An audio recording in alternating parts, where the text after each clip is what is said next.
IBS winner for Best Community College Radio Station goes to Nassau Community. Nassau Community College, 90.3 WHPC. WHPC HD Garden City. Available by saying, play WHPC to your smart speaker. 1, 2, 3, 4.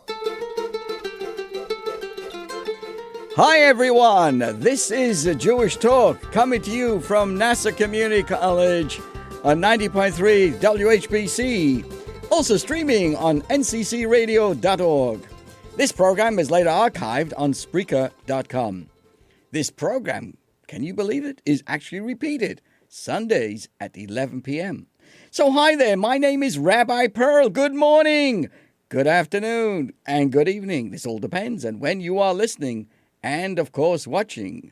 You can actually see us right now on Facebook Live at WHPC or my own page at facebook.com, Anshel Perl, ANCHELLEPERL.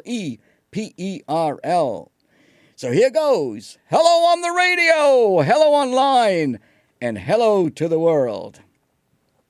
Let me share with you a great significant background to an important event, important date, this coming Tuesday. Rabbi Menachem M. Schneerson of righteous memory is universally known simply as the Rebbe. This coming Tuesday marks the 30th anniversary of the passing of the Rebbe. And today we will spend time understanding aspects of leadership and the unique contribution of the Rebbe to our generation. The Rebbe was renowned for his boundless compassion, his visionary leadership, and profound scholarship, and he tirelessly worked to spread Jewish values and teachings worldwide. The Rebbe, with unwavering dedication, inspired countless individuals to embrace their heritage and live meaningful lives.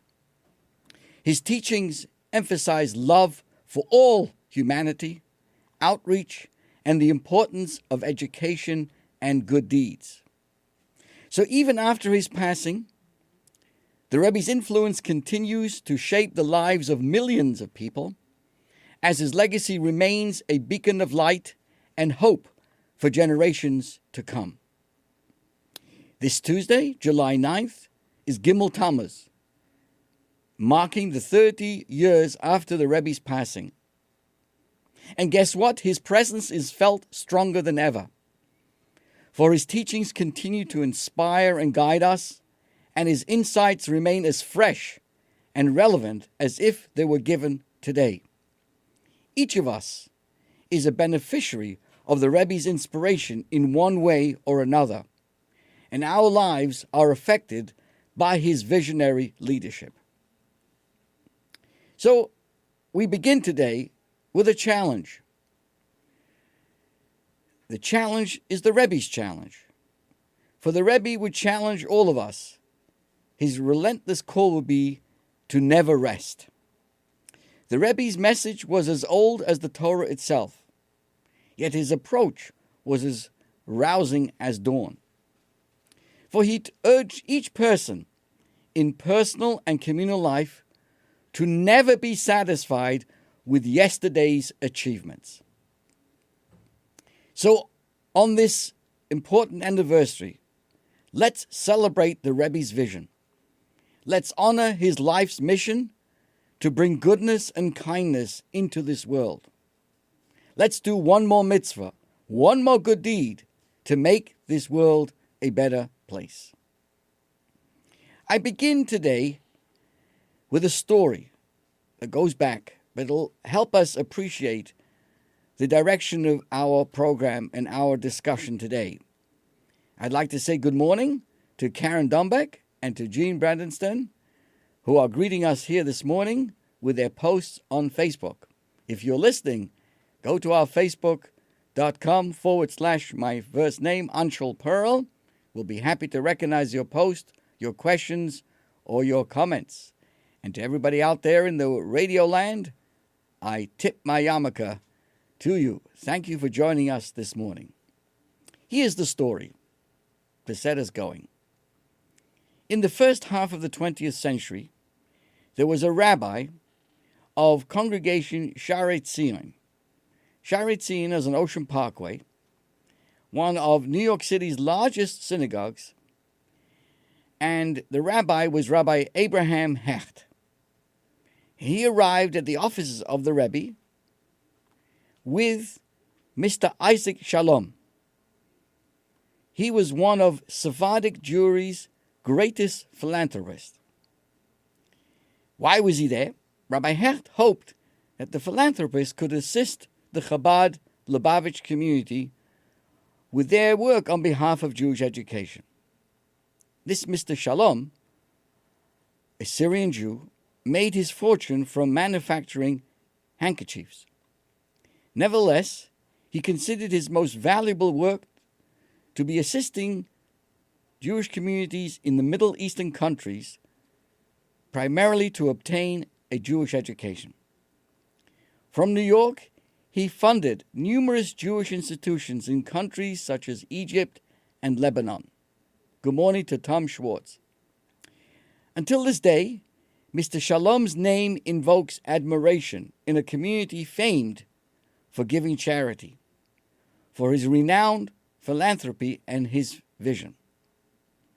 In the tradition of Syrian Jewry, Mr. Shalom held a tangibly deep faith in God. So I take you back now to the early 1950s with this meeting of this Mr. Shalom meeting with the Rebbe. And Mr. Shalom asked the Rebbe, Rebbe, I do not understand you. Why don't you write a letter to God asking him to send you the money that Rabbi Hecht says you need to continue your good work?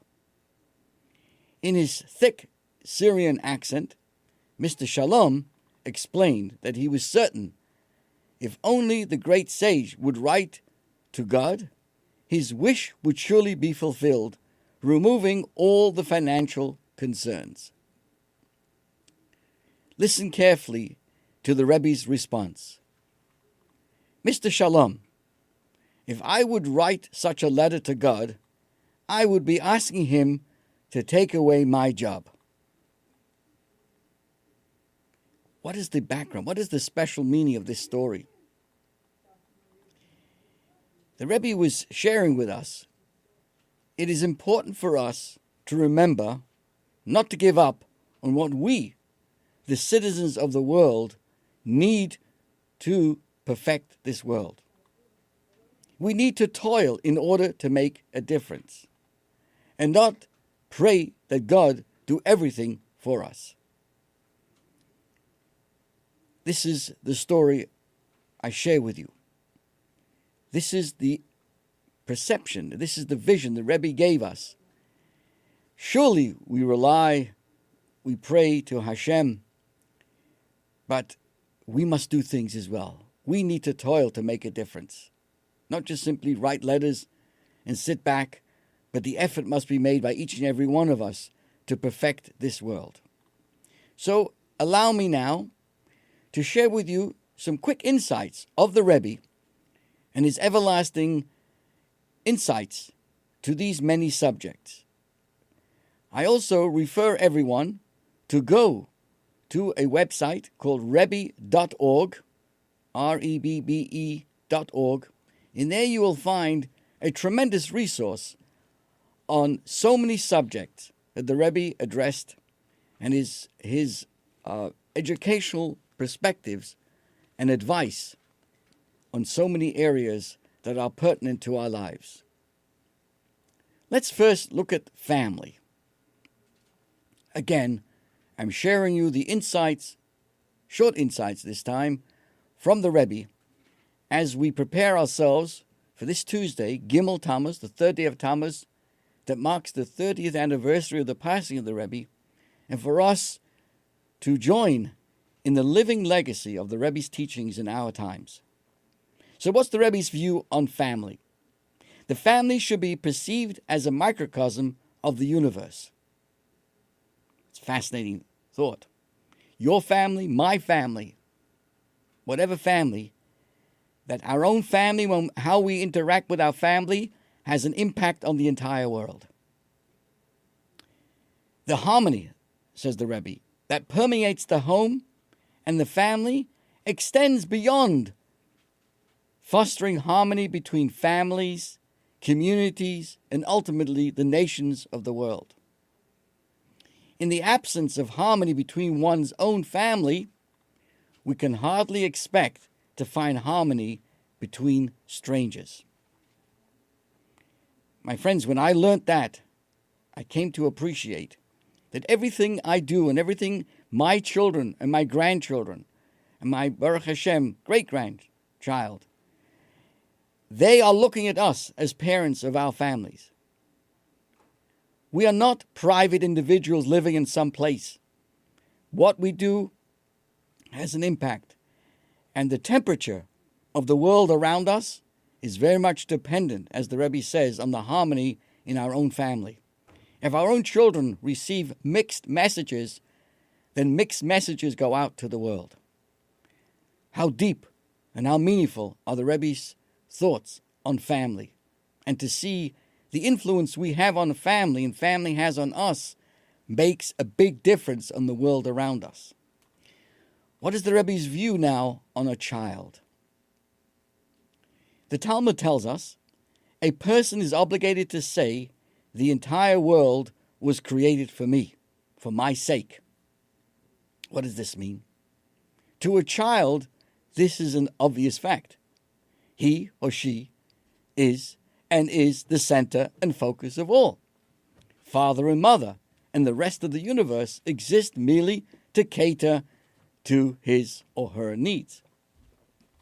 The undesirable aspects of such an attitude are self-evident, and weeding out the negative in man's base instincts is what education is all about. But the egocentric instincts that the child exemplifies has a positive side as well. A child has no problem dealing with an insignificance of self in the face of humanity's billions and the vastness of universe. A child is utterly convinced that his or her existence has meaning and his or her deeds have consequences. This is the child in ourselves that we must learn to cultivate, the conviction that our every thought and deed is of real, even global significance.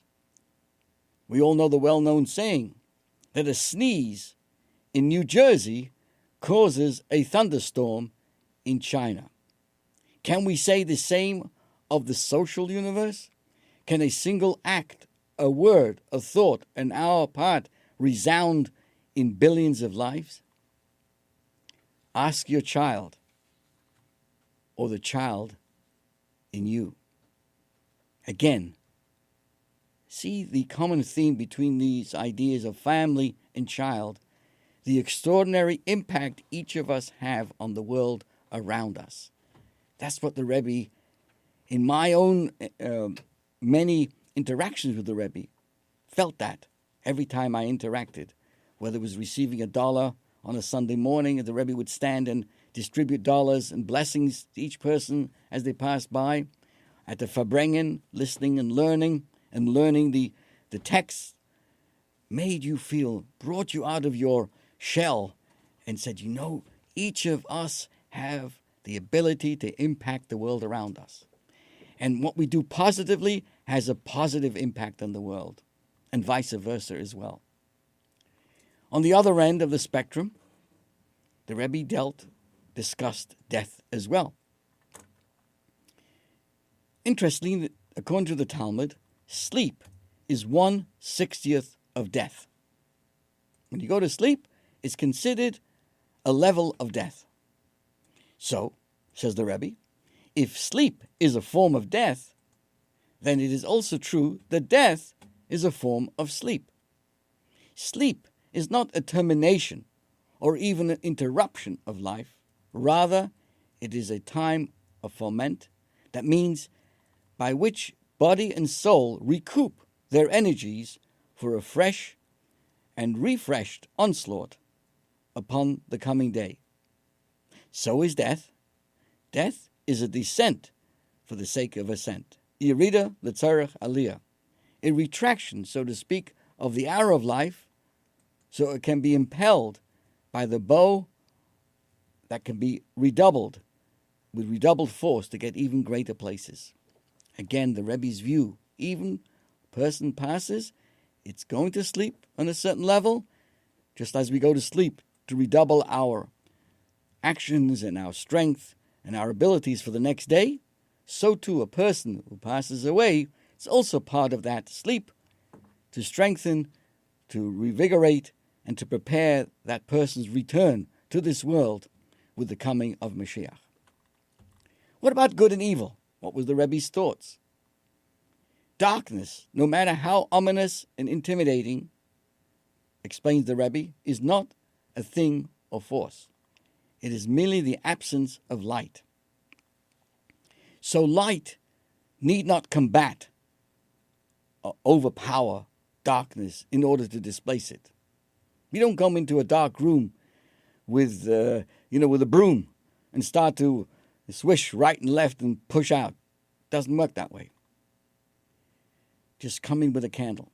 Where there's light, darkness is not. A thimbleful of light will banish a roomful of darkness. The same is true of good and evil. Evil is not a thing of force. It's merely the absence or concealment of good. One need not defeat the evil in the world.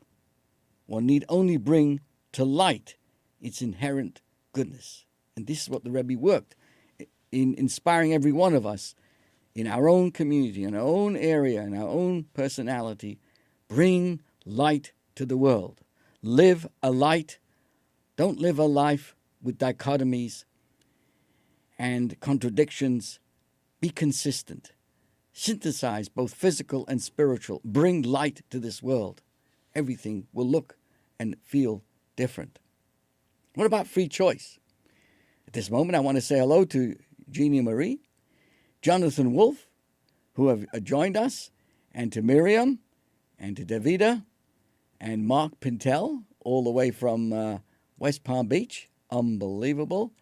And thank you so much to everybody joining us. I hope I've said Tom Schwartz as well. Thank you so much for joining us.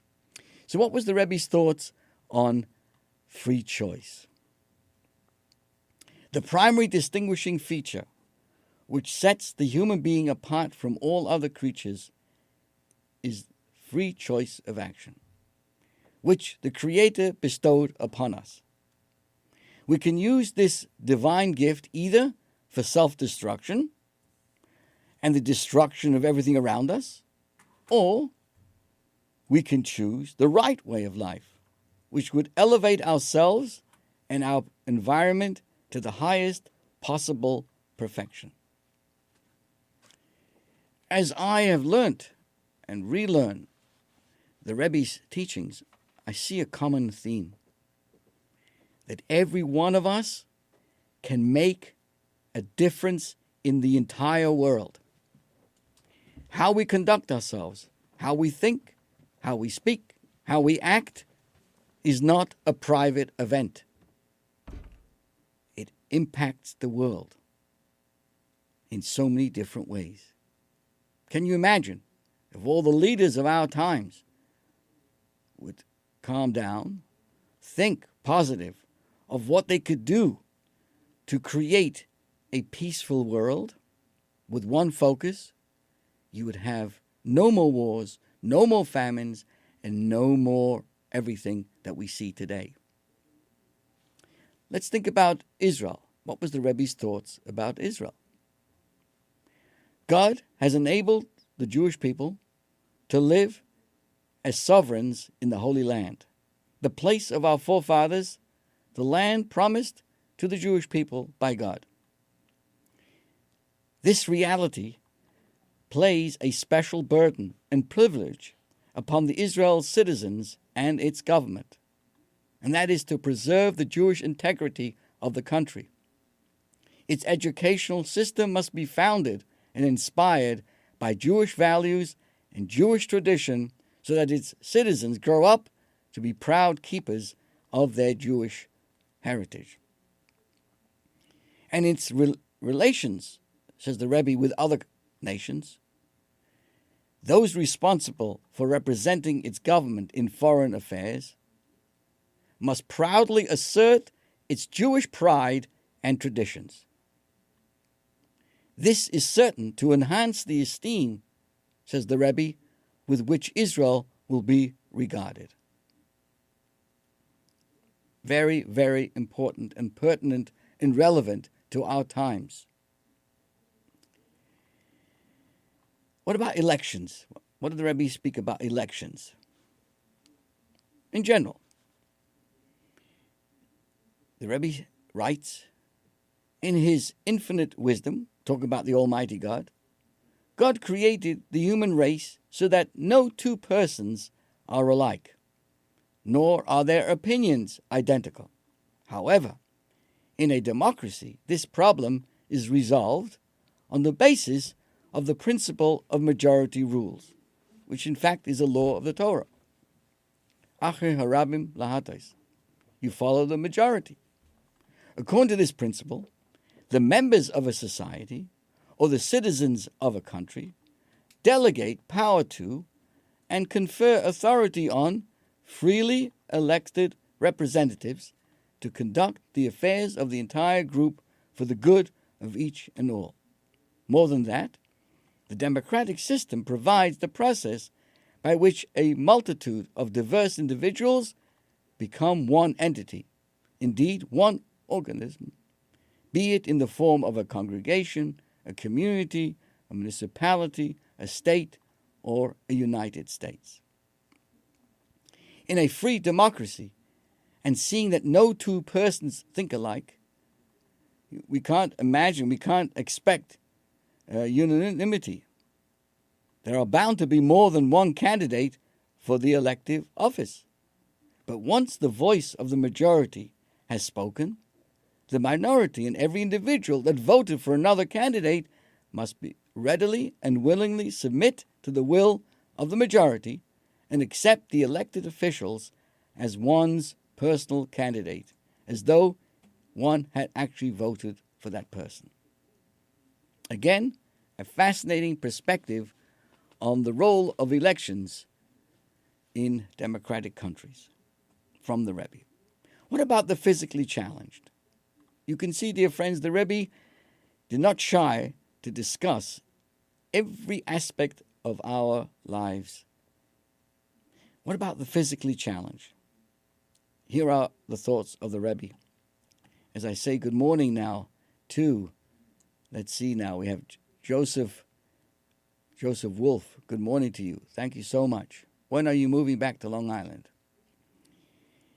If an individual is handicapped, he or she, says the Rebbe, is challenged by divine providence to uncover hidden abilities and energies to overcome his or her handicap and to attain higher levels of achievement than others who are not similarly challenged. The Rebbe said the following: I strongly recommend a change in the term of handicapped and prefer the term special, mitsuyan, or excellent. For it is their specialty and excellence that enables them to transcend whatever physical limitations they may have. What an uplifting and refreshing view on this area of life. What about the soul? You and me. You know, Proverbs says, the soul of man is a lamp of God. The flame knows no rest, for it lives in perpetual conflict between two opposite strivings. Think of the candle.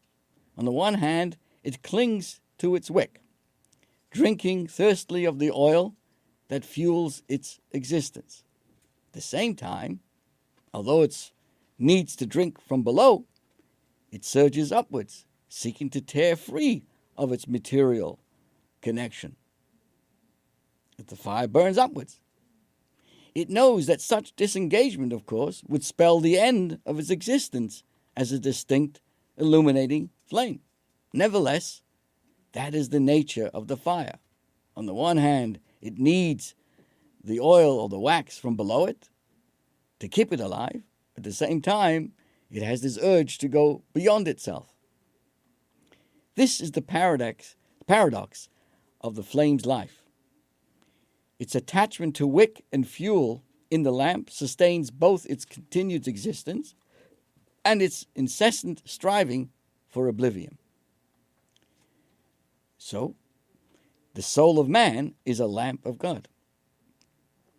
We too are torn between two contrasting drives. On the one hand, he tends towards self. We tend to go towards ourself and materialistic, towards life and existence. But we all know at the same time, each of us yearn to reach beyond our material self, to transcend the trappings of physicality and ego. The tensions created by these conflicting drives is really the essence of human life. Let us continue now in our tribute, an inspiration that we can receive from the Rebbe, the Rebbe's legacy, the ongoing teachings, as we pause this Tuesday and reflect on the Rebbe's life and his teachings. This Tuesday, July the 9th, on the Jewish calendar is Gimel Tammuz, the third day of Tammuz. This year marks the 30th year since the passing of the Rebbe. But the Rebbe's teachings, his followers, the inspiration the Rebbe provided is ever alive, maybe even more alive today than even before, on a certain level. Let's say good morning to Dr. Eitan Kalshevsky. Good morning from Boaz. I love that name. Good morning to Patty Fuchs. Good morning. Shavua Tov to you. Let me continue now our tribute to the Rebbe in conjunction with his 30th yahrzeit. This is a story that often baffles many people. It's a baffling story. Just yesterday in the Torah reading, we tell of the test of the staffs. This was a test conducted when people contested Aaron's appointment to the high priest. God instructs, in response to this mutiny and questioning of Aaron's position, God instructs Moses to take a staff from each tribe, each inscribed with the name of the tribe's leader. Aaron's name was written on the Levites' tribe's staff. These sticks were placed overnight in the holies of holies in the sanctuary. When they were removed the following morning, everyone, the entire nation, beheld that Aaron's staff had blossomed overnight and bore fruit. And this, demonstrating, this was the conclusion that Aaron was God's choice for the high priest. For the fact that his stick, his matter, had now bloomed. In the words of the Torah, and on the following day, Moses comes to the tent of testimony, and behold, Aaron's staff for the house of Levi had blossomed. It gave blossoms, it gave forth blossoms, sprouted buds, and produced ripe almonds.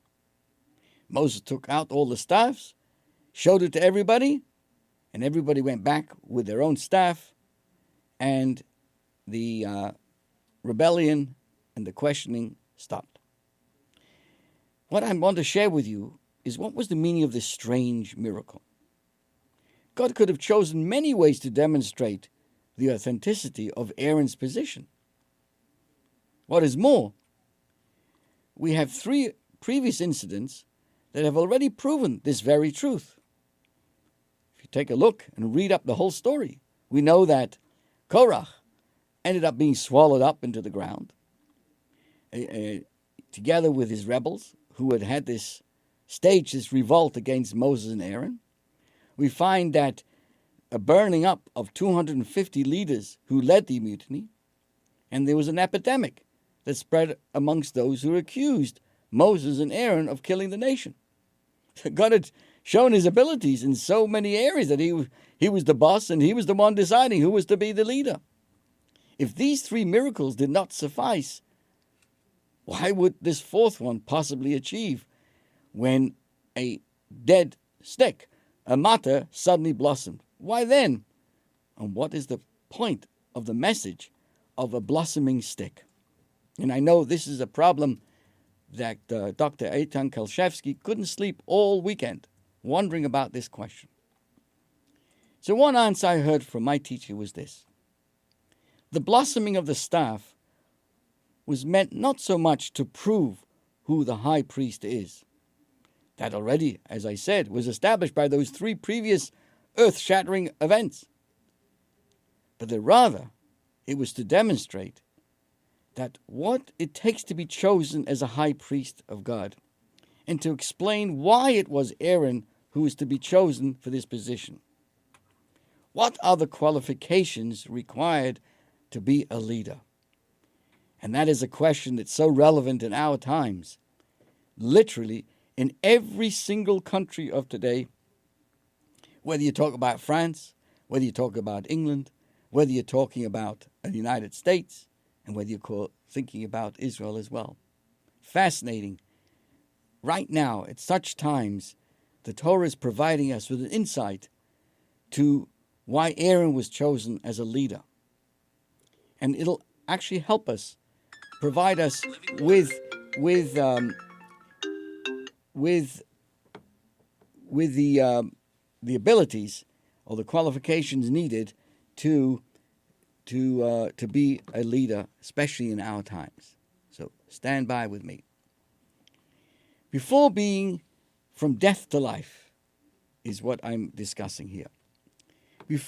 Think about this, before being severed from the tree, this staff grew, produced leaves, and was full of vitality. But now, severed from its roots, it had become dry and lifeless. That's what a stick is. Let's apply it to our situation. The primary quality of a Kohen Gadol, of a high priest, of a man of God, is his ability to transform lifeless sticks into living orchards. The real leader is the person who sees this possibility for growth and for life. Whereas others see stagnation and lifelessness, the Jewish leader, as in this case was Aaron, perceives, even in a dead stick, the potential for rejuvenation. How relevant is this story in our generation? Following the greatest tragedy ever to have struck our people, the Holocaust, and most recently, October the 7th, and everything in between, it's possible to fall into a trap that the Jewish people, the Jewish world, has fallen into like a lifeless staff. Mounds and mounds of ashes, the only remains of the 6 million, left a nation devastated to its core. An entire world went up in smoke. What happened next will one day be told as one of the greatest acts of reconstruction in the history of mankind. Holocaust survivors and refugees set about rebuilding on new soil, the world they had seen going up in the smoke of Auschwitz and Treblinka. And one of the remarkable individuals who spearheaded this revival was the Lubavitcher Rebbe, Rabbi Menachem Mendel Schneerson, of blessed memory, whose 30th yahrzeit is this coming Tuesday, the 3rd of Tammuz, July 9th. The Rebbe and other great Jewish sages and leaders from many diverse communities refused to yield to despair, while others responded to the Holocaust by building memorials, endowing lectureships, convening conferences, and writing books, all vital and noble tributes to create memories of a tree which once lived but now was dead. The Rebbe urged every person he could touch to bring the stick back to life, to marry and have lots of children, to rebuild Jewish life in every possible way. He built schools, communities, synagogues, Jewish centers, summer camps, and yeshivas, and encouraged and inspired countless Jews to do the same. He opened his heart to an orphaned generation, imbuing it with hope, with vision, and determination.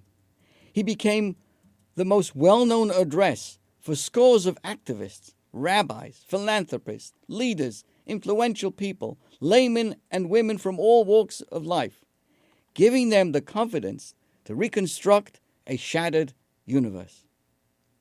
The Rebbe sent out emissaries, shluchim, to virtually every Jewish community in the world to help rekindle the Jewish smile when a vast river of tears threatened to obliterate it.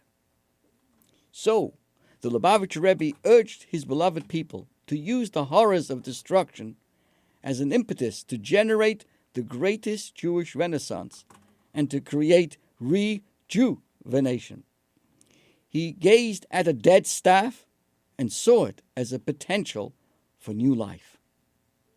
His new home, the United States, was a country that until then had dissolved, so to speak, many aspects of Jewish identity. It was, as they used to say in those days, a treifene Medina, a non-kosher land. Yet the Rebbe saw the possibility of using the American culture as a medium for new forms of Jewish activities, using modern means to spread Judaism and Yiddishkeit. The Rebbe realized that the secularity of the modern world concealed a deep yearning for spirituality, and the Rebbe knew how to address it. Where others saw the crisis of a dead staff, he saw an opportunity for a new wave of renewal and redemption. I remember learning and experiencing in the 60s when there was a huge flower power and everything was going on, and there were many leaders at the time who looked at the hippies and everything else at that time as a lost generation. The Rebbe saw the exact opposite. They're not lost. They're yearning for something different, something deeper, something more meaningful. So who was the Rebbe? One way to answer this question is this. He has the unique ability to see crisis as opportunity. Where others saw the end, the Rebbe saw the beginning. Where others saw disintegration, the Rebbe saw the potential for birthing. It remains one of the most empowering messages for each of us as individual and all of us as a collective. Good morning to Bear Bro. Good morning to you. Let's continue. I share with you an episode shared with us, related to us by Rabbi Yehuda Krinsky, one of the Rebbe's secretaries. It was around 1973 when the widow of Jacques Lifshitz, the renowned sculptor, had come for a private audience with the Lubavitcher Rebbe, shortly after her husband's sudden passing. In the course of her meeting with the Rebbe, she mentioned that when her husband died, he was nearing completion of a massive sculpture of a phoenix in the abstract, a work commissioned by the Hadassah Women's Organization for the Hadassah Hospital on Mount Scopus in Jerusalem. As an artist and sculptor in her own right, she said that she would have liked to complete her husband's work, but she told the Rebbe she has been advised by Jewish leaders that the phoenix is a non-Jewish symbol. It could never be placed in Jerusalem. Rabbi Krinsky continues. He says he was standing near the door of the Rebbe's office that night when he called for me and asked that I bring him the book of Job from his bookshelf, which I did. The Rebbe turned to chapter 29, verse 18. And there is written, I shall multiply my days like the chol, C-H-O-L in English. And then the Rebbe proceeded to explain to Mrs. Lifshitz the Midrashic commentaries on this verse, which describes the chol as a bird that lives for 1,000 years and then dies, and is later resurrected from its ashes. Clearly then, the Rebbe shared with her a very, very beautiful, deep Jewish symbol, the phoenix. Mrs. Lipschitz was absolutely delighted. The project was completed soon thereafter.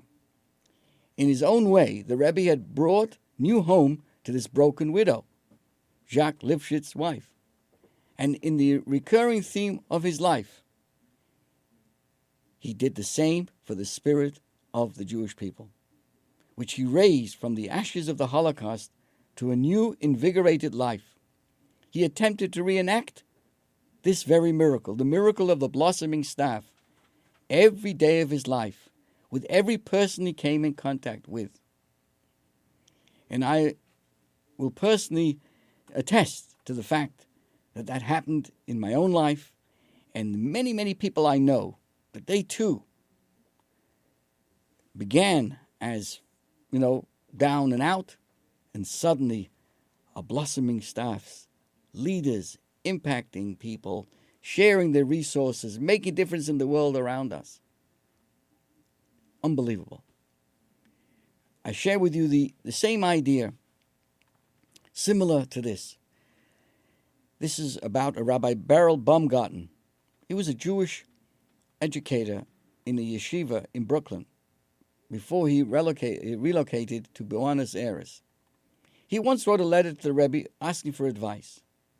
Each Shabbos afternoon, when he would meet up with his students for a study session, one student would walk into the room smelling of cigarette smoke. Clearly, he was smoking on Shabbos. And he wrote to the Rebbe, his influence may cause his religious classmates to also cease keeping the Shabbos. And the Rabbi Baumgarten, was concerned. Must I expel him from the school, even without clear evidence that he is violating the Shabbos?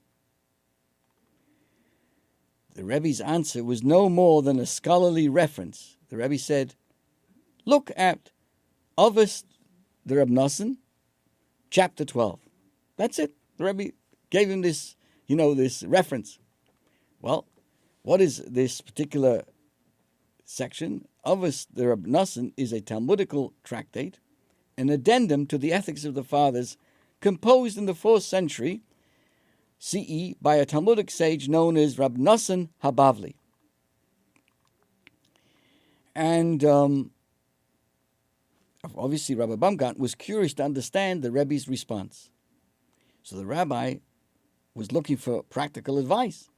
And the Rebbe's answer sends him an ancient text. So the rabbi himself opened up the Avos the Reb Nosson to that particular chapter, and there he found a story about Aaron, our very own high priest of Israel. Aaron, the sages relate, brought back many Jewish people from the life of negativity to a life of purity.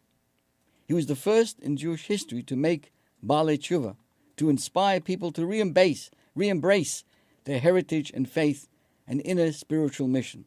But unlike today, during Aaron's times, to be a sinner, you had to be a real no-goodnik, because the Jews of his generation had seen the good in his full glory, and to rebel against the Torah way of life was a sign of true betrayal and carelessness. How then did Aaron do it? How did he respond to his challenges? Guess what, my friends? He would greet every person warmly. Even the most grandest, so to speak, of sinners, he would greet them with tremendous grace and love. Aaron would embrace these so-called sinners, whatever, with endless warmth and respect.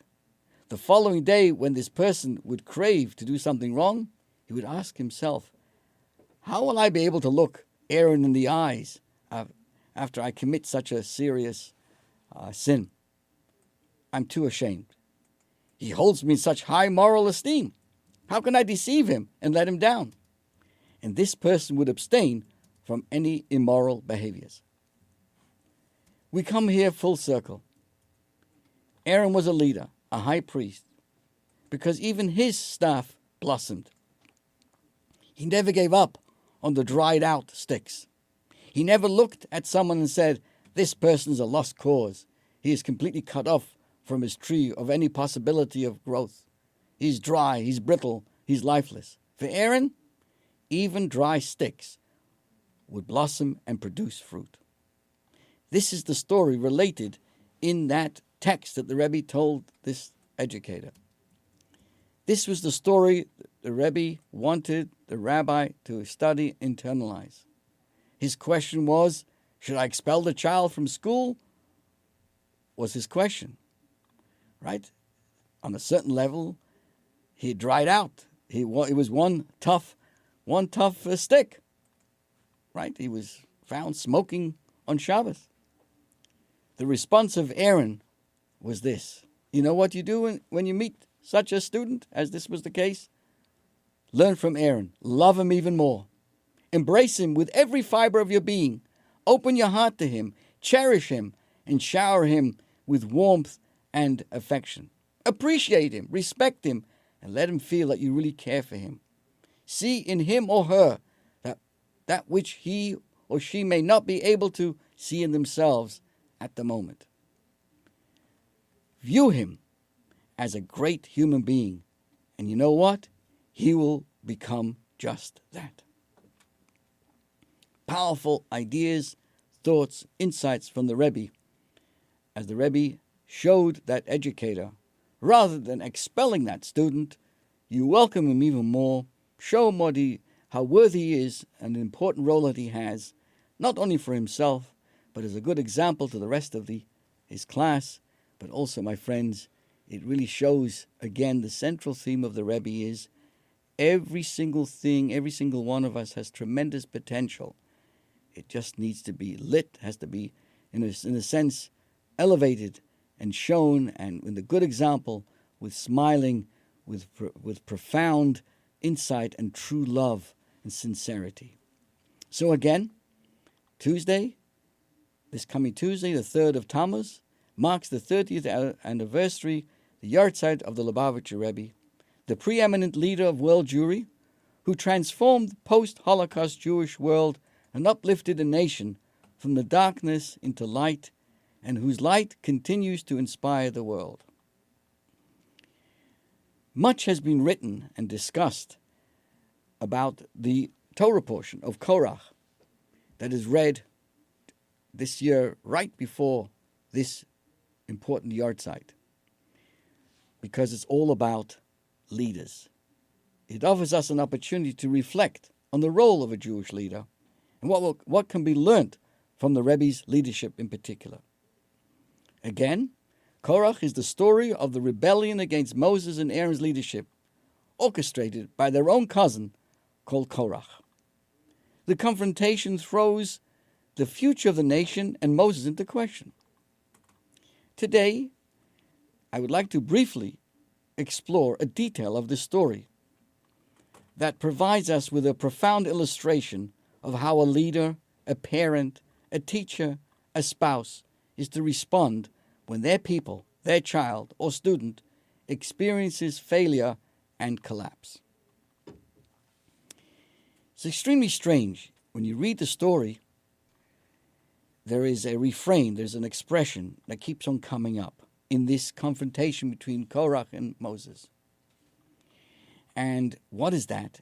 In 3 different occasions, at different points of the unfolding rebellion, as the tension builds, we find the words, Vayipal al Ponov, that Moses falls on the ground, falls on his face.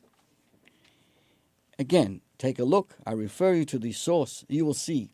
And our question right now is, no information is really provided about the meaning of this collapse. Why did he fall on his face? And even if he did, why does the Torah have compelled to tell us about this? We know that immediately afterwards, Moses proposes the famous test of the fire pans to the rebellious faction, and he fell on his face. And then on another time, 3 times, we have this reference. He fell on his face. The commentaries explain There are different understandings. One approach is it's a gesture of despair. He fell on his face in despair. Another is it's a sign of a form of silent prayer or prophetic. He went into a prophetic meditation. Others want to say it's an act of humility, repudiating Korach's accusation. And another insight given, that what does this represent? A reaction of shock, like oh man alive, wow. And he responded in each of these occasions with this, with falling on his face. I share with you another perspective as well. It's a sign of having skin in the game. You know, a man goes to consult a specialist about his medical problem. After the visit, the man asks, "How much do I owe you?" And the doctor says, $500. $500 is impossible. No one charges that much. In your case, the doctor says, "I suppose I could adjust my fee to $300. $300 for one visit? Ridiculous. Well then, could you afford $200? Who has that kind of money? Look, says the doctor, just give me $50 and get out of here. I can give you 20, says the man. Take it or leave it. I don't understand you, says the doctor. Why did you come to the most expensive doctor in New York if you have no money? Listen, doctor, says the patient, when it comes to my health, nothing is too expensive. Why is it then that when we need to find a doctor, we turn over the world, using every resource and cashing in every favor to find the most trustworthy man of medicine? Yet when it comes to air travel, we do not go looking for the best, most accredited, most experienced pilot in the world. The answer is obvious. If the surgeon messes up, you're the one who pays with your life. And the surgeon goes home with his family and goes off to the Hamptons. If the pilot messes up, he too will go down with the plane. So you research your surgeon well, because his or her skill, precision, expertise, and character matters most when it's just you on the operating table. But you do not need to investigate the pilot, because you can be sure that if he wasn't qualified, he wouldn't be flying the plane to begin with. I apply this concept and this idea to the Rebbe as well. That the Rebbe, as we think about the Rebbe this week, and that is a Rebbe is not only a surgeon, but also a pilot. He is with you in your pain. He relates to your experience, no matter how far it is from his own true position. These are the leaders who are truly successful, those who can really connect with the people. Many of you are aware of the Sunday dollars. Beginning in the late 1980s, the Lubavitcher Rebbe would stand outside his office for hours on Sunday afternoons, making himself available to thousands of people, Jews and non-Jews, from every imaginable background. Each person would approach and share maybe a few words with the Rebbe, asking for a blessing, informing the Rebbe of a major milestone in life, seeking advice for some dilemma. And then the Rebbe would give them $1 to be given to charity, making them his messenger to do a mitzvah. It was on Sunday, 26th of Shvat, back in 57-51, a young man from Florida by the name of Herschel came to see the Rebbe. He was very ill, and eventually he would pass away from that disease. He came to the Rebbe. As he approached the Rebbe, he began to wave his finger at the Rebbe, as he would to a young child. Imagine the scene. The Rebbe was 88 at that time. The most respected and venerated leader of the generation is surrounded by secretaries and Hasidim. He has been standing there for hours, and a young man shakes his finger at the Rebbe. He says in English, "I'm disappointed in you, Rebbe." How would you respond if you were 88, a Rebbe for millions, a person who is less than half your age, is waving his finger to you, telling you you're not good? The Rebbe gazed at him for a few seconds with profound warmth and deep contemplation, and then he said these words, "You are in good company.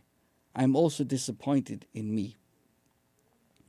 The Rebbe's blue, angelic eyes filled with love and warmth, he says again, "You are in good company.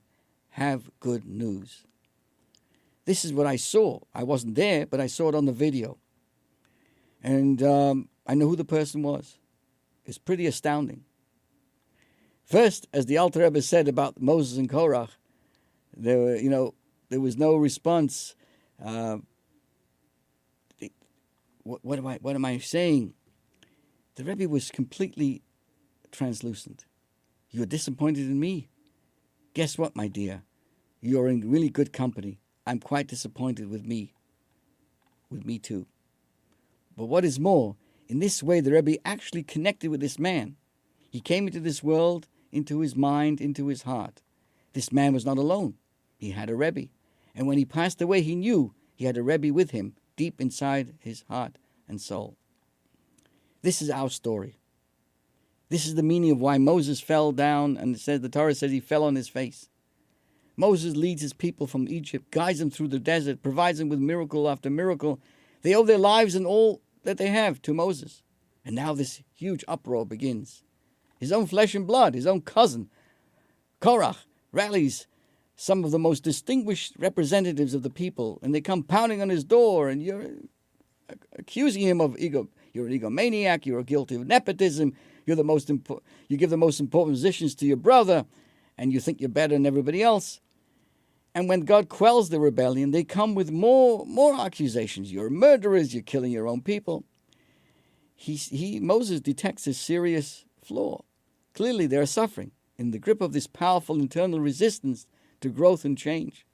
They had fallen from a place of faith to pits of cynicism and cannot help themselves. They speak from a place of insecurity and doubt, trusting no one, believing in no one. So how does a leader respond? By castigating them for their doubt, by running the other way and distancing themselves from them? Moses knew the answer. The story that he fell on his face is not some introduction to another story. That is the essence of the story. It is the key of Moses' response. Moses falls on his face. He descends into the spiritual abyss. He goes into their psychic, their heart, and their soul. Moses sees his people suffering, and he wants to connect with them, to feel what they feel. Even if those feelings and experiences can degrade Moses himself, even if he will be sullied, so to speak, by the association, Moses wants to be there on the ground, in the dirt, with his people.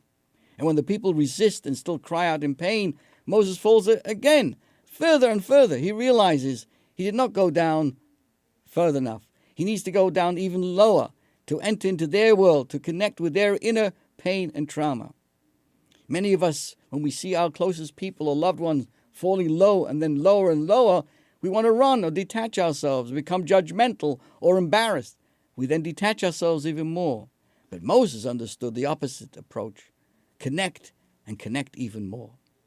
This is the Rebbe who stood there and connected every one of us and made that difference to this entire generation. Dear friends, I refer you to Chabad.org or Rebbe.org for learning more about the Rebbe's teachings and insights in so many areas.